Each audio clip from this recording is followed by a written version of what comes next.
Hello बच्चों, हम कर रहे हैं इकोलॉजी एंड टैक्सोनॉमी। तो मैंने आपसे कहा था कि हम कंप्लीट 1 मंथ में इकोलॉजी और टैक्सोनॉमी को अच्छे से पढ़ेंगे और मैं उनके नोट्स आपको प्रोवाइड करूंगी। तो आज हम पढ़ेंगे soil as a adaptive factor. देखो ये काफ़ी ज़्यादा इंपॉर्टेंट क्वेश्चन है। देखो यहाँ पे भी इस क्वेश्चन पेपर में ये आया हुआ है, ठीक है। डायरेक्ट क्वेश्चन आया हुआ है, explain the origin and formation of soil.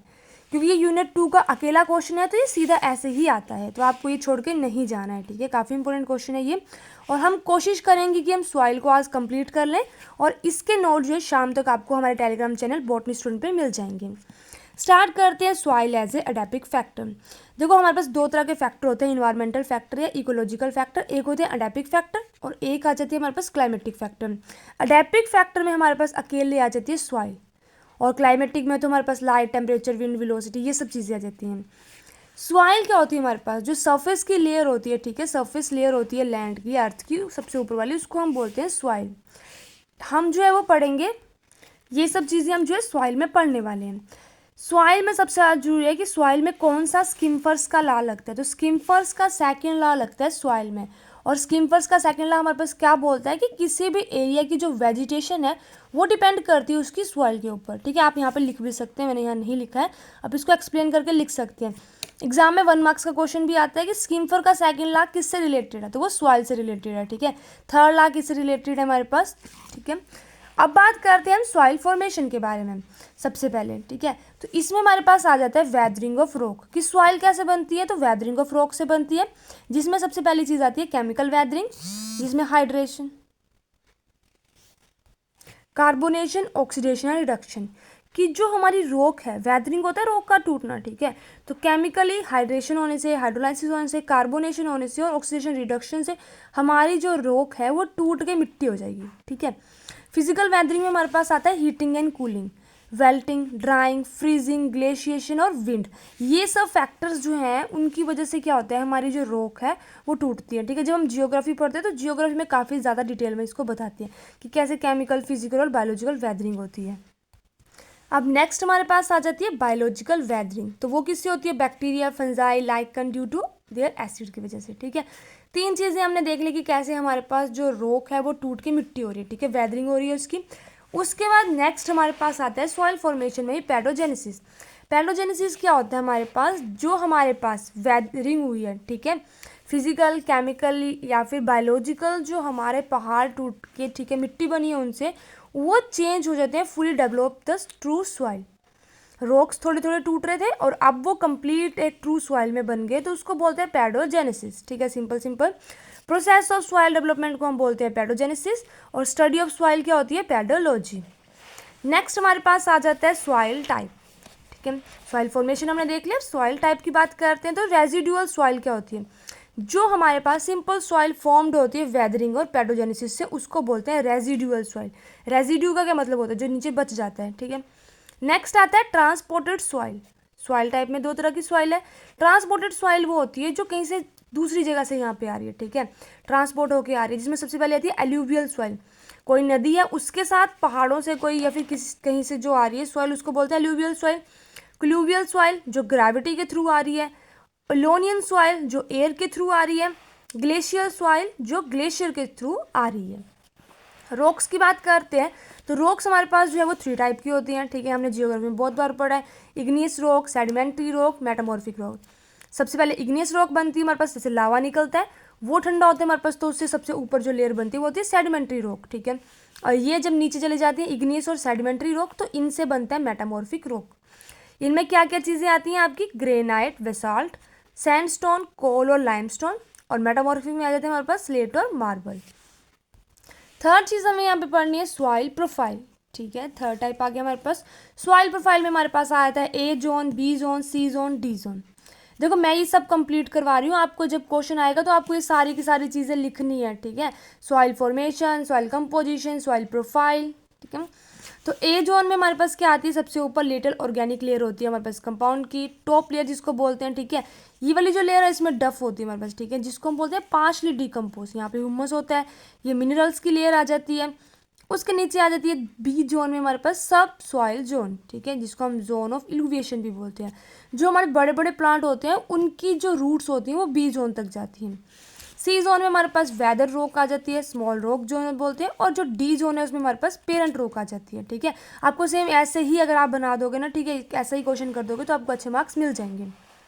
उसके बाद आ जाता है हमारे पास डी, जिसमें हम बात करेंगे सॉइल कंपोजिशन के बारे में कि सॉइल बनी कैसे है।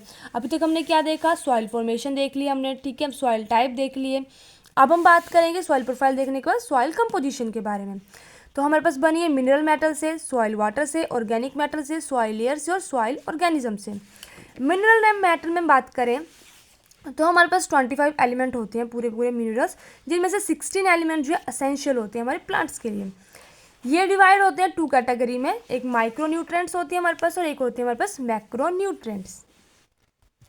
तो मैक्रो न्यूट्रेंट हमारे पास होते हैं जो मेजर एलिमेंट होते हैं, ठीक है, जो ज़्यादा अमाउंट में रिक्वायर्ड होते हैं, फंडामेंटल बिल्डिंग ब्लॉक होते हैं हमारे पास बॉडी टिश्यू के। 9 होते हैं हमारे पास मैक्रो न्यूट्रेंट्स, जिसमें हमारे पास carbon, hydrogen, oxygen, nitrogen, phosphorus, sulphur, calcium, potassium और मैग्नीशियम आती है। मैक्रो न्यूट्रेंट जिनको हम माइनर एलिमेंट बोलते हैं, ठीक है, जो थोड़े कम अमाउंट में चाहिए होती है हमारे पास, ठीक है, लेकिन ये सभी ऑर्गेनिज्म को चाहिए होते हैं। ठीक है, इनका नंबर होता है 7 और ये सब आ जाते हैं इसमें हमारे पास, ठीक है, iron, magnesium, boron, molybdenum, copper, zinc और क्लोरीन। उसके बाद बात करते हैं साइज ऑफ पार्टिकल्स के बारे में। ठीक है, ये डायरेक्ट क्वेश्चन भी आता है इससे, साइज ऑफ पार्टिकल्स के बारे में, ठीक है, 1 मार्क्स का। तो ग्रेवियल का साइज होता है हमारे पास 2 माइक्रोमीटर, क्रोजल सैंड में 2 to 0.2 माइक्रोमीटर, फाइन सैंड होती है हमारे पास 0.2 to 0.02 माइक्रोमीटर, स्लिट आ जाती है हमारे पास, और लास्ट में आ जाती है क्ले जो कि होती है लेस देन 0.002 माइक्रोमीटर। सबसे बड़ा साइज हो गया ग्रेवियल का और सबसे छोटा किसका है, क्ले का। ठीक है, अब बात करते हैं relative proportion of soil particles के बारे में। हमें ये चीज़ पता होना बहुत ज़्यादा जरूरी है कि जो सैंड सॉइल होती है वो किससे बनती है, यहाँ से भी क्वेश्चन आता है। ठीक है, सैंड सॉइल हमारे पास बनती है 85% सैंड होती है और 15% क्ले होती है। लॉइड सॉइल होती है हमारे पास loose soil with low water holding capacity, और ये हमारे पास होती है soil is not rich in nutrient and less fertile. Sandy soil के बारे में हमने देख लिया। लाइट सॉइल होगी, ठीक है, रेत पूरी तरह से बोल सकते हैं, वाटर होल्डिंग कैपेसिटी कम होगी और अच्छी नहीं होती हमारे जो प्लांट है उनके लिए। ठीक है, रेत में कहाँ पे चीज़ें होती हैं ग्रो। अब बात करेंगे क्ले सॉइल के बारे में, ठीक है, जिसमें 50% क्ले होती है, 50% स्लिट होता है। कोल्ड और हैवी सॉइल होती है हमारे पास क्ले सॉइल। ठीक है, fine pore space so very high water holding capacity, clay soil में ज़्यादा कैपेसिटी होती है पानी को रोकने की, काफ़ी गीली रहती है वो। सॉल्ट सॉइल में 90% स्लिट होता है, 10% सैंड होती है। इसमें भी गुड सॉइल पोरोसिटी होती है और वाटर होल्डिंग कैपेसिटी होती है, पर इसमें न्यूट्रिएंट कंटेंट पुअर होता है। आपको ये सारी चीज़ें याद रखनी है और पूरा ऐसे ही आपको क्वेश्चन लिखना है। ठीक है, लोमी सॉइल में 70% सैंड होती है, 30% क्ले होती है। बेस्ट सॉइल होती है हमारे जो प्लांट होते हैं उसके लिए, ये भी पूछ सकते हैं कौन सी बेस्ट है कौन सी नहीं है। गुड वाटर होल्डिंग कैपेसिटी होती है और रूट पेनिट्रेशन काफ़ी ज़्यादा अच्छा होता है लोमी सॉइल में। ठीक है, उसके बाद हम बात करेंगे on the basis of soil plant जो है डिवाइड होते हैं डिफरेंट ग्रुप में। हेलोफाइट्स कौन से होते हैं हमारे पास, जो सलाइन सॉइल में हो। पैज्मोफाइट्स कौन से होते हैं हमारे पास, जो सैंडी सॉइल में हो। लिथोफाइट जो रॉक के सरफेस के ऊपर ग्रो हो। कैज्मोफाइट जो रॉक सेरेविक्स के ऊपर हो, यानी कि जो रॉक्स होती हैं उनके बीच में भी ग्रो हो जाती हैं। ऑक्जेलोफाइट सबसे ज़्यादा इंपॉर्टेंट जो बार बार पूछा जाता है, ऑक्जेलोफाइट्स और कैल्सीफाइट्स। ऑक्जेलोफाइट क्या होता है, जो एसिडिक सॉइल में ग्रो होते हैं, जैसे हमारे पास मेज, बार्ले, पोटैटो। कैल्सीफाइट क्या होता है, जो कैल्शियम रिच सॉइल में ग्रो होते हैं। तो ये था हमारे पास सॉइल कंपोजिशन में मिनरल मैटर। अब बात करेंगे हम सॉइल वाटर के बारे में कि कितनी फॉर्म्स ऑफ वाटर जो है सॉइल में है। ठीक है, सॉइल वाटर जो है ड्राइव होता है रेन से। रेन कितनी तरह की होती है हमारे पास, अलग अलग रेन वाटर जो है अलग अलग फॉर्म में होता है। एक होता है रनवे वाटर, जो ऐसे बह रहा है पानी, उसको नहीं यूज़ करते हैं प्लांट। ठीक है, सबसे ज़्यादा इंपॉर्टेंट आपने ये याद रखना है कि किसको प्लांट यूज़ करें किसको नहीं। ग्रेविटेशनल वाटर, ये जो है ग्रेविटेशनल फोर्स से होता है। ठीक है, इसको भी नहीं यूज़ करते, वाटर जो सीधा नीचे जा रहा है। कंबाइंड वाटर, ये वाटर जो है remain chemically bound to soil substance, इसको भी नहीं यूज़ करते। Hygroscopic water, water held by soil colloid tightly absorb on their surface, जो वाटर जो है सॉइल से कोलाइड होकर रहेगा। ठीक है, उसको भी पानी को जो है वो प्लांट यूज़ नहीं कर रहे हैं। कैपिलरी वाटर, जो वाटर हेल्ड हो रहा है कैपिलरी फोर्स से, ठीक है, between the soil particle in the micropore, ये बेस्ट यूज़ होते हैं हमारे पास वाटर अवेलेबल टू प्लांट। अगर आपने कैपिलरी पढ़ा होगा फिजिक्स में तो आपको समझ में आएगा कि कैपिलरी हमारे पास क्या चीज़ होती है। ठीक है, तो इसमें वाटर होल्डिंग कैपेसिटी अच्छी होती है और यही हमारे लिए अच्छा होता है। ठीक है, उसके बाद बात आती है इंपॉर्टेंट फील्ड कैपेसिटी क्या होती है। फील्ड कैपेसिटी होती है मिनिमम वाटर होल्डिंग कैपेसिटी जो हमारे प्लांट्स की होती है। ठीक है, होलार्ड क्या होता है हमारे पास, चेसार्ड क्या होता है, इकार्ड क्या होता है, ठीक है। फील्ड कैपेसिटी में minimum water holding capacity soil की होती है, सॉरी मैंने यहाँ प्लांट बोल दिया, ठीक है, कि कितना सॉइल जो है पानी को रोक के रख रही है, उसको बोलते हैं फील्ड कैपेसिटी। होलार्ड हमारे पास होता है total amount of water present in soil, इतना पानी हमारे पास पड़ा है, ठीक है, इसको बोल देंगे हम होलार्ड। चेसार्ड क्या हो जाएगा, amount of water available to plant, कि इतना पानी जो है वो पेड़ों के लिए, जब बारिश होती है ना तो बहुत ज़्यादा पानी होता है, कुछ पेड़ लेते हैं और कुछ ऐसे ही बह जाते हैं। इकार्ड क्या हो जाता है, वाटर नॉट अवेलेबल, यानी कि जो बचा हुआ पानी है, रेस्ट ऑफ वाटर या एक्सेस में जो वाटर है, ठीक है, वो हमारे पास क्या हो जाता है, इकार्ड। आपको ये सारी टर्म्स जो है पता होनी चाहिए, ठीक है, इंपॉर्टेंट है। उसके बाद आता है विल्टिंग कोफिशिएंट। विल्टिंग कोफिशिएंट क्या होता है, percentage of moisture left in the soil. जब हमारा कोई प्लांट है, ठीक है, छोटा सा हमारा कोई ये प्लांट है और ये विल्ट हो रहा है, विल्ट होने का क्या मतलब है, ये मुरझा रहा है, ठीक है, मर गया ये हमारा प्लांट पूरी तरह से, और इसने जो है सॉइल में अपना जो पानी है, ठीक है, जो इसने छोड़ा, उसको बोलते हैं विल्टिंग कोफिशिएंट। कि ये जो प्लांट है ये विल्ट हो चुका है, मुरझा चुका है, और जो इसने मॉइस्चर रह गया है सॉइल में, उसको बोलते हैं विल्टिंग कोफिशिएंट ऑफ सॉइल, ठीक है। उसके बाद बात करते हैं organic matter of soil. Organic matter क्या क्या होते हैं, added by decomposition of plant and animal remain and excreta of animal. जो भी ऑर्गेनिक मैटर सॉइल में आ रहा है, कहाँ से आ रहा है, वो हमारे पास एनिमल या प्लांट का जो वेस्ट मटेरियल है उससे। सबसे पहले बात करते हैं लीटर के बारे में। तो लीटर क्या होता है, अनडिकम्पोज ऑर्गेनिक मैटर को लीटर बोलते हैं। डफ क्या होता है, पार्शली डिकम्पोज ऑर्गेनिक मैटर होता है। ह्यूमस फुली डिकम्पोज हो जाएगा, लिटल अनकम्पोज, ये पार्शली, और ये फुली डिकम्पोज हो जाएगा। फॉर्मेशन ऑफ ह्यूमस को बोलते हैं ह्यूमिनिफिकेशन, और जो ब्रेकिंग होती है ह्यूमस की मिनरल कार्बन डाइऑक्साइड और वाटर में, उसको बोलते हैं मिनरलाइजेशन, ठीक है। और लास्ट हमारे पास है इसका सॉइल ऑर्गेनिज्म। सॉइल ऑर्गेनिज्म में हमारे पास क्या चीज़ें आती हैं, माइक्रोफोना, मीजोफोना और मैक्रोफोना, ठीक है।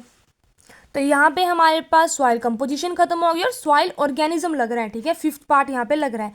मैक्रोफोना जो क्या होता है हमारे पास, मैक्रो होते हैं बड़े, ऐसे एनिमल जो पार्शली जो है ज़मीन में रहते हैं, ठीक है, पार्शली और होल इनसाइड द सॉइल रहते हैं, ठीक है, रैबिट, रैट, मोल्स हो गए।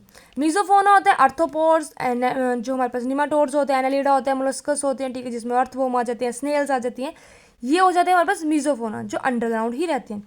और माइक्रोफोना हो जाते हैं जो बिल्कुल छोटे होते हैं हमारे पास, जिसमें क्या आ जाते हैं हमारे पास, माइक्रोफ्लोरा, माइक्रोफ्लोरा और माइक्रोफोना हमारे पास आ जाते हैं। एल्गा, फंजाई, बैक्टीरिया, ये सब चीज़ें आ जाती हैं हमारे पास माइक्रोफोना में, ठीक है, बहुत ज़्यादा छोटे हो जाते हैं जो।